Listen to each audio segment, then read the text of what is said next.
I'll play a new Trump ad that is exposing the rhetoric from the left.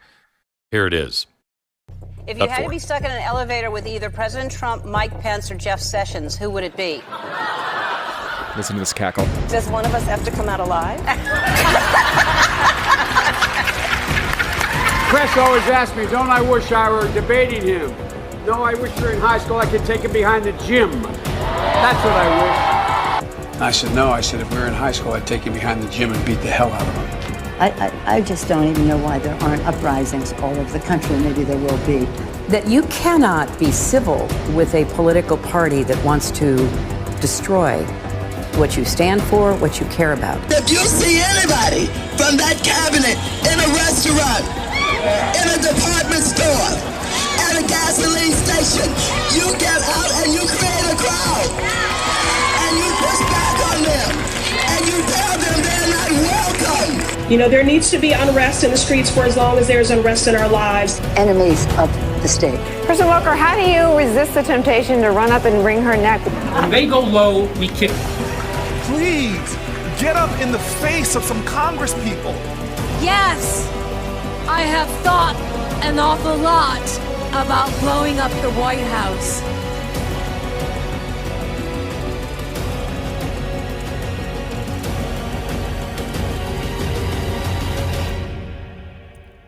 Unbelievable. I mean, it's incredible. That's where we are. And who's at fault, Glenn, for all of these, the actual violence that's happening? It's not the Democrats, of course. Listen to this. This really seems to be the confluence of two very bad things going on in the Republican Party. On one side, the attempts to divide, to enrage the population, to put out false rumors and misinformation. We know the mayor in Springfield is begging the Republican Party to stop with the false information on immigrants. They have portions of the town on lockdown at this point, and an increase in all of the partisanship and the fear-mongering that's going on. And then on the other side, we have this complete availability of assault rifles to, it seems, almost anyone who wants to have access. Oh, my God. Okay. Mm-hmm. Can I just... First of all, how are you blaming the bomb threats on Trump when we now know it's been confirmed all of those came from foreign sources outside the country? At least they were all hoaxes, most of them apparently from outside the country. Okay. So that's really, I'm having a hard time with that. The assault rifle thing, for the love of Pete, why are you concentrating on that? Why aren't you asking the question, he was arrested and charged with possession of a weapon of mass destruction. Okay? That's the left's way of saying he had a machine gun.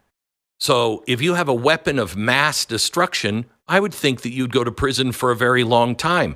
I know if I had an illegal machine gun and I wasn't waving it around or doing anything, I just owned one, I would probably go to jail for 20 years, to prison, because I think that's what the penalty is. Why is there zero record of him going to prison? Why? You don't talk to me about taking all the machine guns. He didn't buy it. He didn't go and buy it from a store. He had already had gun charges, but there's no record of him spending any time in jail. What is that? How did that happen? If that's not a Jeffrey Epstein kind of question, I don't know. How does this guy just keep doing this and then it just goes into a memory hole and he never serves any time? What the hell is that? Now, I'm not suggesting that, he's like Jeffrey Epstein. Was killed by the elites on the left, but breaking news.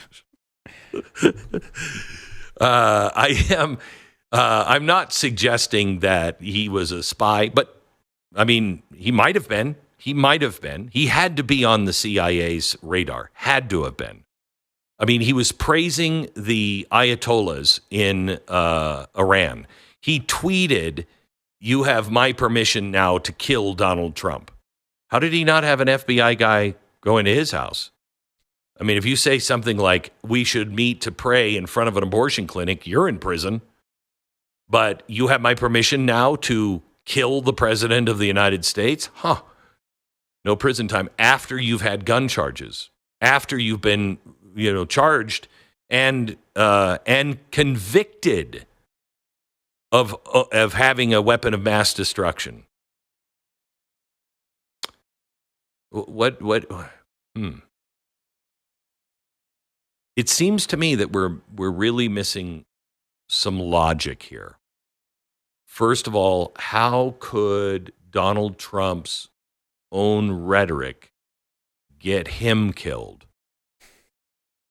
That's some bad rhetoric, really. It's the same if time, you're Glenn, ratcheting up the rhetoric and you are the target by your own supporter, which, by the way, is not the case. The guy gave 15 times to the Democratic Party and Act Blue. So, I mean, the guy is a Democrat through and through.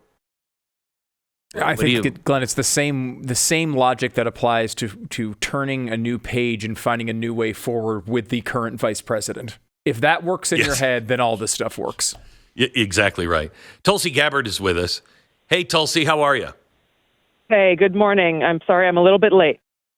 No, not a problem. We were just talking about how we find unity and how we reason with people who are really at a place to where they're saying the problem is Donald Trump's rhetoric. He brought this upon himself, or it is it's the problem is that you can just go in and buy a gun. The guy was convicted of owning a fully automatic machine gun. They called it in court a weapon of mass destruction. He had several gun charges. He didn't go into a store and buy it legally. And if he did, where was the breakdown? And we can't find any record of him going to prison. When your logic is, will not allow any facts in, how do we change people's minds? How do we reunite? Yeah, Glenn, it really is about people who are reasonable, people who have common sense, people who can see clearly, continuing to speak the truth and point out how dangerous and insightful their rhetoric is, and how even as Joe Biden and Kamala Harris and other influential people in the Democratic Party, they say the words unity. They say there is no place for political violence in our country, and yet their actions and their insightful rhetoric has the exact opposite effect and consequence. When we hear people like Kamala Harris call for unity, while at the same time she and her surrogates and those in the Democrat elite are over and over again calling President Trump the most dangerous threat to our democracy, some saying that he is the modern day Hitler. I saw this morning David Plouffe, who is on Kamala Harris's campaign team, who is on President Obama's campaign team and presidency, saying that Donald Trump and his kind must be gotten rid of, period, never to rise to power again. They have this sense of so-called righteous justification for their rhetoric, which it should be no surprise then to those who are listening to them, who feel that they must take action for the quote-unquote greater good, to do what this guy tried to do the other day, to do what the guy in Butler, Pennsylvania tried to do.